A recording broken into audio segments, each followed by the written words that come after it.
તો જંબુસરની વાત કરવામાં આવે તો જંબુસર નગરપાલિકાની ચૂંટણી પહેલા વોર્ડ નંબર 2 માં ભાજપનો દબદબો જોવા મળી રહ્યો છે। 3 ઉમેદવારો બિનહરીફ જાહેર થતા કાર્યકરોમાં ઉત્સાહ જોવા મળ્યો છે। ચેતાલીબેન પ્રજાપતિ, અનિતાબેન પઢિયાર અને સુકૃત પટેલ બિનહરીફ ચૂંટાયા છે। હવે માત્ર એક બેઠક માટે જ મતદાન થશે। ભાજપે ચૂંટણી પહેલા જ મજબૂત પકડ દર્શાવી છે।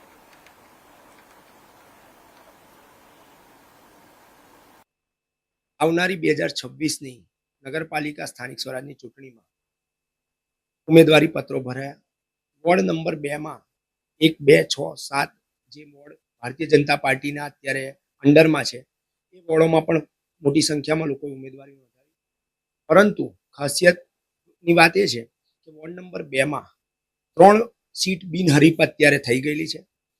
પાર્ટીએ કરેલા કામો, લોકોનો પાર્ટીમાં વિશ્વાસ, મોદી સાહેબની અને સરકારની યોજનાઓ જે ઘેર ઘેર સુધી પહોંચી છે, ત્યાં પાર્ટીએ વિચાર્યું કે ભારતીય જનતા પાર્ટીના ઉમેદવારો જૂના હોય એમણે પણ સુંદર કામગીરી કરેલી છે અને આજે વખતે ઉમેદવારો બદલાયા તો પણ પાર્ટીમાં વિશ્વાસ મૂકી અને કોઈએ પણ ઉમેદવારી પત્ર ભર્યું નથી અને એના અનુલક્ષીને 3 સીટ આજે આપણે બિનહરીફ ભારતીય જનતા પાર્ટીની થઈ છે।